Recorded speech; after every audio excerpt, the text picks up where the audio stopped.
দু একদিনেই মাগুরার শিশুটির অবস্থার আরও উন্নতির আশা চিকিৎসকদের। হিটু শেখ সহ আসামিরা কয়েকদিনের রিমান্ডে। মাগুরায় ধর্ষণের ঘটনায় সারা দেশে প্রতিবাদ বিক্ষোভ চলছে। আইনি কাঠামোয় ধর্ষকদের সর্বোচ্চ শাস্তি দাবি ছাত্রদলের। ডিসেম্বর টাইমলাইন ধরে নির্বাচনের প্রস্তুতি চলছে, জানিয়েছেন সিইসি। ঐক্যমত্য কমিশনের কার্যক্রমের কারণে নির্বাচন বাধাগ্রস্ত হবে না। দেখছিলেন ক্রাউন সিমেন্ট সংবাদ শিরোনাম। মাগুরার শিশুটি প্রথমবারের মতো চোখের পাতা নাড়িয়েছে, এমন খবর দিলেন প্রধান উপদেষ্টার উপ প্রেস সচিব আজাদ মজুমদার। চিকিৎসকরা আশা করছেন আগামী দু একদিনের মধ্যেই শিশুটির অবস্থার আরও উন্নতি হবে। প্রধান উপদেষ্টার প্রেস সচিব আজাদ মজুমদার এসব তথ্য জানিয়েছেন।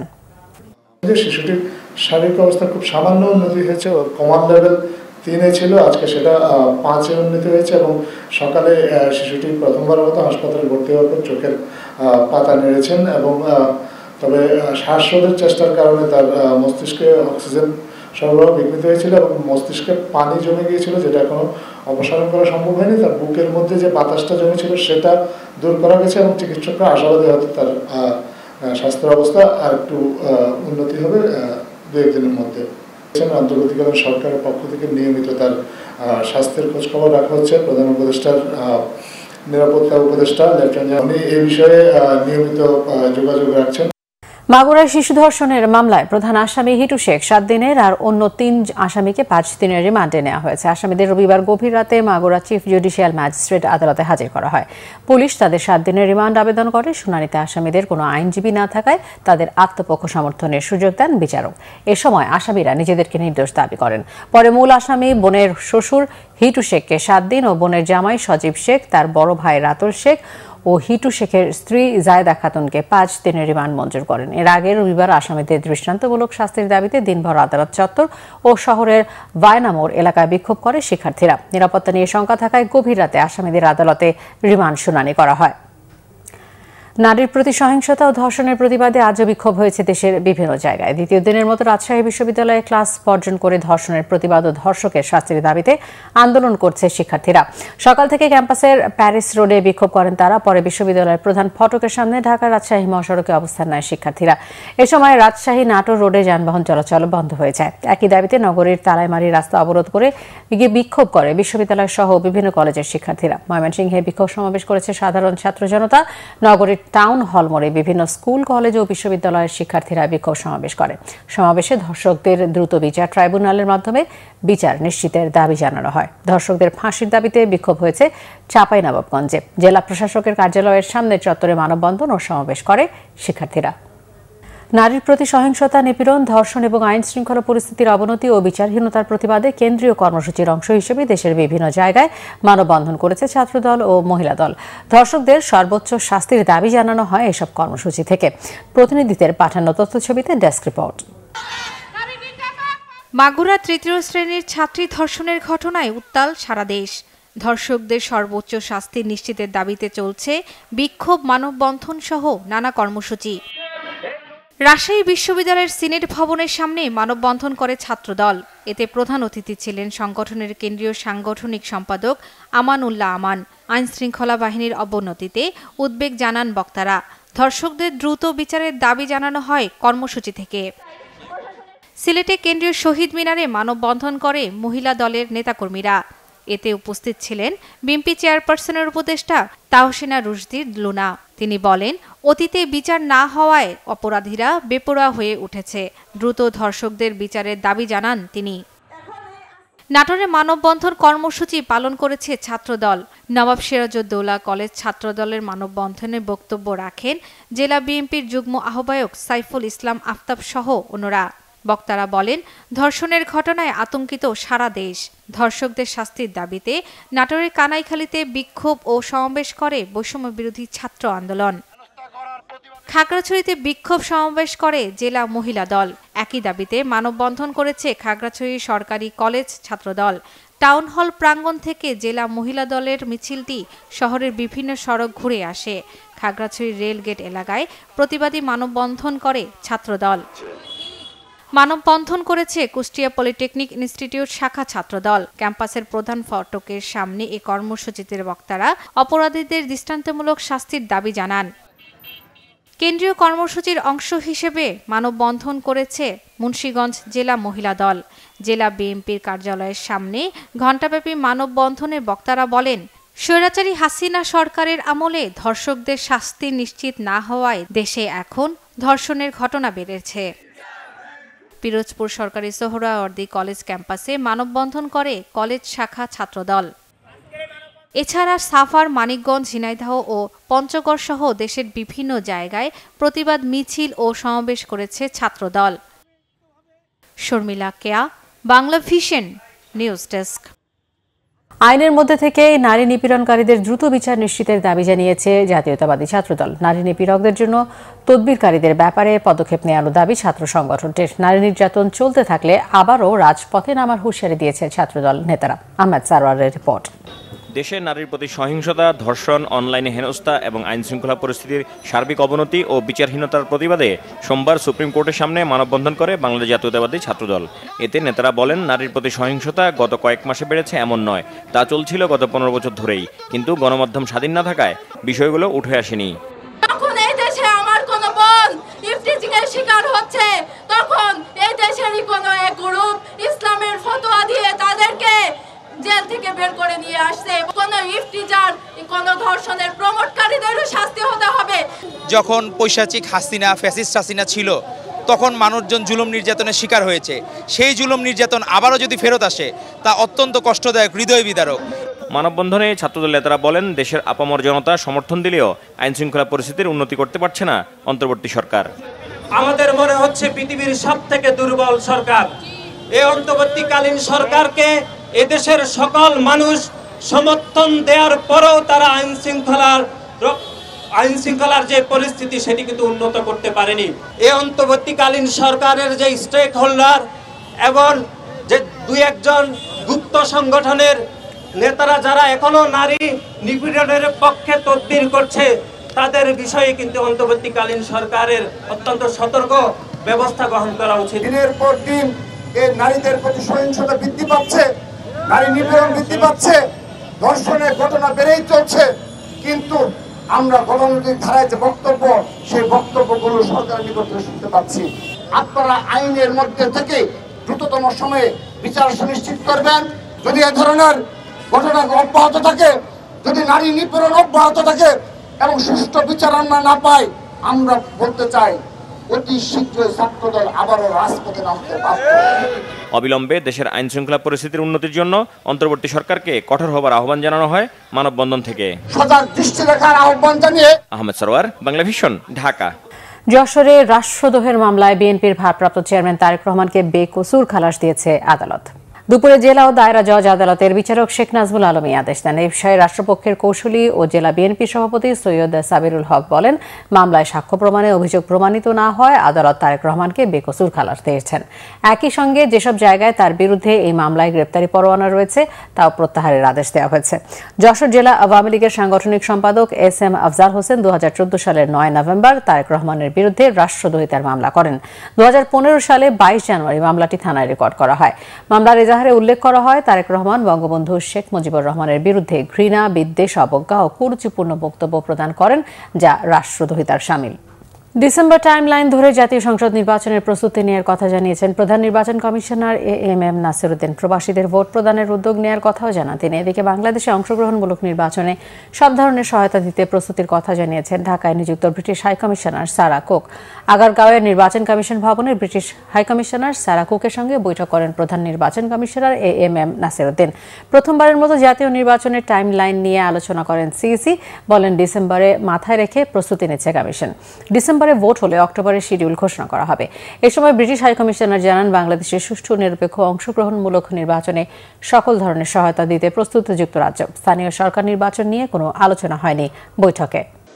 The UK is supportive of the consensus building and reform process to help create the conditions for free, fair and inclusive elections here in Bangladesh. আমাদের নেক্সট পার্লামেন্টারি ইলেকশন নিয়ে আমাদের প্রস্তুতি কি রকম, তারপর ফরেন অবজারভারের বিষয়ে জানতে চেয়েছেন। যেহেতু একটা টাইমলাইন আছে আর্লিয়েস্ট ইন ডিসেম্বর, সেটাকে মাথায় রেখে আমাদের প্রস্তুতি আমরা যাতে নিয়ে যাচ্ছি, যাতে ডিসেম্বরে ইলেকশন হলে তো অক্টোবরে শিডিউল ঘোষণা করতে হবে। তো আমরা যাতে ওই টাইম লাইনটা মিস না করি সেভাবে প্রস্তুতি নিচ্ছি। জাতীয় ঐকমত্য কমিশনের কার্যক্রমের কারণে নির্বাচন প্রক্রিয়া বাধাগ্রস্ত হবে না, কারণ নির্বাচনের প্রস্তুতি নেবে সরকার ও নির্বাচন কমিশন। ব্রিফিংয়ে এমন কথা জানিয়েছেন কমিশনের সহসভাপতি আলী রিয়াজ। ঐকমত্য কমিশনের সহসভাপতি বলেন, বিভিন্ন সংস্কার কমিশনের সুপারিশ বাস্তবায়নে রাজনৈতিক দলের সাথে আলোচনা করা হবে। আলোচনার দিনক্ষণ ঠিক না হলেও সংস্কার সুপারিশের ক্ষেত্রে 13 মার্চের মধ্যে রাজনৈতিক দলের মতামত চেয়েছে ঐকমত্য কমিশন। জাতীয় সনদে কি থাকবে এবং কমিশনের কার্যক্রম নির্বাচন প্রক্রিয়াকে দীর্ঘায়িত করবে কিনা এমন প্রশ্নের জবাবে আলী রিয়াজ বলেন, সেটির সম্ভাবনা নেই। রাজনৈতিক দল না চাইলে অন্তর্বর্তী সরকার কিভাবে জাতীয় সনদ বাস্তবায়ন করবে সে প্রশ্নেরও উত্তর দেন তিনি। ঐক্যমত্য কমিশনের সহ সভাপতি বলেন, সংস্কার কমিশনগুলোর প্রস্তাবের বিষয়ে রাজনৈতিক দলের মতামত রয়েছে, তাই রাষ্ট্র কাঠামো নিয়ে ঐক্যমতে তেমন কোনো সমস্যা দেখছে না কমিশন। এই সংস্কার কমিশনের কাজ বা ঐকমত্য কমিশনের কাজের কারণে নির্বাচনের প্রক্রিয়া বিঘ্নিত হওয়ার কোনো কারণ আমি দেখি না। এটা কেবলমাত্র আগামীকালের বিষয় নয়। বাংলাদেশের রাষ্ট্র সংস্কারের প্রয়োজনটা দেখা দিয়েছে দীর্ঘদিন যাবৎ। একটা বড় রকমের সুযোগ তৈরি হয়েছে, অনেক রক্তপাতের মধ্য দিয়ে আমরা এই জায়গায় এসেছি, এবং এটা আসলে একটা ভবিষ্যৎ বাংলাদেশ বিনির্মাণের একটা কাঠামো হিসেবে বিবেচনা করছি আমরা। ফলে আগামীকাল নির্বাচনের বিবেচনার চেয়ে সবচেয়ে বড় বিবেচনা হচ্ছে যে বাংলাদেশ আগামী কোন পথে অগ্রসর হবে তার একটা দিক নির্দেশনা। যে কারণে রাজনৈতিক দলগুলো যারা ক্ষমতায় যাবেন, যারা ক্ষমতায় যাবেন না, সকলেরই দায়িত্ব। এটা নির্বাচনী ম্যানিফেস্টো নয়, এটা নির্বাচনী প্রতিশ্রুতি নয়, এটা হচ্ছে আমরা বাংলাদেশের রাষ্ট্র সংস্কার করার জন্য যে প্রতিশ্রুতি, যে কমিটমেন্ট, সেই কমিটমেন্টটা আমরা দেখতে চাই। চরম ঝুঁকিপূর্ণ লক্ষ্মীপুর ও নোয়াখালীর সীমান্ত এলাকার রহমত আলী খালের সেতুটি দুর্ভোগে 7 গ্রামের লক্ষাধিক মানুষ। জরুরি প্রয়োজনে তাদেরকে যাতায়াত করতে হচ্ছে কয়েক কিলোমিটার ঘুরে। সবচেয়ে বেশি দুর্ভোগে শিক্ষার্থী ও রোগীরা। সেতুর জন্য প্রকল্প পাশের অপেক্ষায় স্থানীয় সরকার প্রকৌশল বিভাগ। লক্ষ্মীপুর প্রতিনিধি হোসেন আহমদ শাহজাহানের তথ্যছবিতে ডেস্ক রিপোর্ট। ভাঙা সেতুর মাঝখানে বাঁশের সাঁকো, ঝুঁকি নিয়ে যাতায়াত করছে হাজারো মানুষ। কয়েক বছর ধরে চরম দুর্ভোগে তারা। 2008 সালে লক্ষ্মীপুরের চন্দ্রগঞ্জ ইউনিয়নের গনিপুর গ্রামে রহমতখালী খালের ওপর লোহার স্প্যান দিয়ে ব্রিজ নির্মাণ করে স্থানীয় সরকার প্রকৌশল বিভাগ। নির্মাণের ত্রুটি থাকায় 15 বছর পর 2023 সালে মাটি বহনকারী ট্রাক সহ ব্রিজটি ভেঙে খালে পড়ে যায়। এরপর স্থানীয়রা নিজস্ব শ্রমে ও অর্থায়নে বাঁশ দিয়ে সাঁকো নির্মাণ করে। কিন্তু এখন বেশ ঝুঁকিপূর্ণ সেতুটি। প্রায়ই দুর্ঘটনার শিকার হয় স্কুলগামী শিক্ষার্থীরা। বৃষ্টি হলেই সাঁকোতে চলাচল আরও ঝুঁকিপূর্ণ হয়। দুর্ভোগের শেষ নেই রোগীদেরও। লক্ষ্মীপুর এবং ব্যায়ামগঞ্জের বর্ডার, এই লক্ষ্মীপুর, গনিপুর আর বালুচরা দুইটা গ্রামের মিডিলে এটা পড়ার কারণে আমরা আসলে জনগণের একটু বিভ্রান্ত হইতেছে এটা ভাঙ্গার কারণে, এই পোলটা ভাঙ্গার কারণে। রাতে দিনে 24 ঘন্টায় 20-25 হাজার লোকের আপ ডাউন হয়। আমাদের এই পোলটা যেন নতুন করে করা হয়। ছেলে মেয়ে যখন আপ ডাউন করে অনেক ছেলে মেয়ে নিচেও পড়ে গেছে, যার জন্য বিশেষ জনদুর্ভোগ। এবং এইখান থেকে 3 থেকে 4 কিলোমিটার স্বর্ণগঞ্জ পশ্চিম বাজার, এখান থেকে অনেক লোকজন বাজার করতে যায় এবং এই পোলটা না ভাঙার কারণে অনেক সমস্যার সৃষ্টি হয়েছে। যাতায়াত করতে খুবই অসুবিধা হইতেছে, সাধারণ মানুষ চলাফেরা করতে পারছে না, ছোট বাচ্চারা চলাফেরা করতে পারছে না। বিগত 2 বছর যাবত এই অবস্থা পড়ে আছে, কিন্তু কেউ কোনো উদ্যোগ গ্রহণ করেন। এখন ডিসির কাছে আমাদের আকুল আবেদন যে এই বৃষ্টি যত দ্রুত নির্মাণ করা সম্ভব হয়। প্রতিদিন আমরা যখন স্কুলে যাই তখন সঠিক সময়ে আমরা স্কুলের ক্লাসগুলো পৌঁছাতে পারি না। একটু বৃষ্টি হলে কিন্তু শাখাগুলোর অবস্থা অনেক খারাপ হয়ে যায়। ভয় ভাই এখানে নিচে পড়ে গেলে তো আমরা উঠতেই পাইতাম না, ওখানে তো মৃত্যু হয়ে যাইব।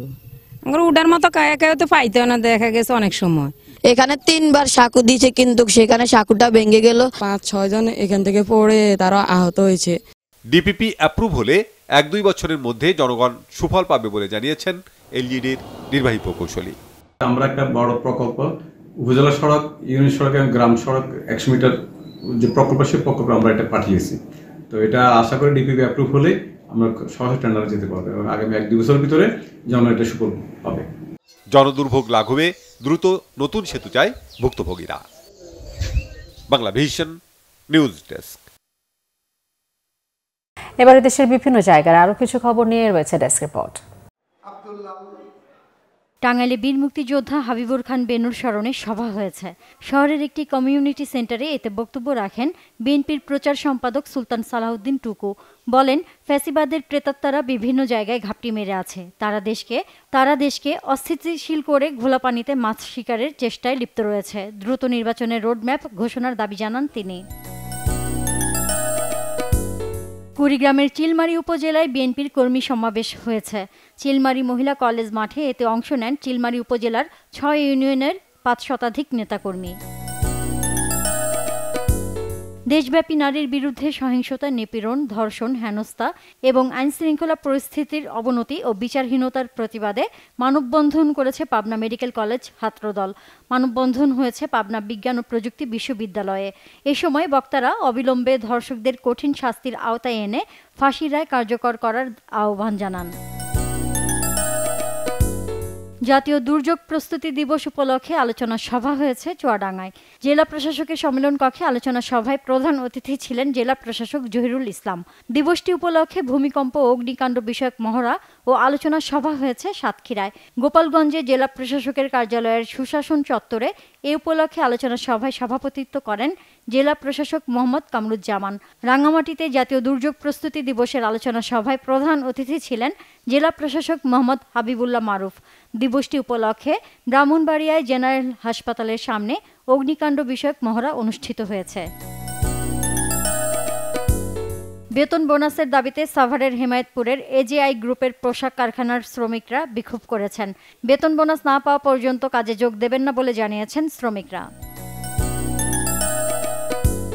উত্তরের প্রকৃতি, জীববৈচিত্র্য ও কৃষি অর্থনীতিকে বাঁচাতে বিজ্ঞানসম্মতভাবে তিস্তা নদী খনন অপরিহার্য বলে দাবি করেছেন বিভিন্ন শ্রেণী পেশার মানুষ।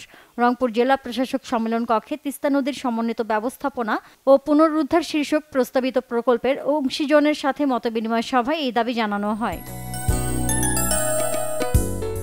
জাতীয় ভিটামিন A+ ক্যাম্পেইন উপলক্ষে টাঙ্গাইলে সাংবাদিকদের সাথে জেলা পর্যায়ের ওরিয়েন্টেশন হয়েছে। এবছর জেলার 4,93,551 শিশুকে খাওয়ানো হবে vitamin A capsule. Dhaka Mymensingh মহাসড়কের পাশে ট্রাক স্ট্যান্ডের জমি স্থায়ীভাবে বরাদ্দের দাবিতে গাজীপুর জেলা truck, pickup truck, lorry drivers ইউনিয়নের চালকরা মানববন্ধন ও বিক্ষোভ করেছেন।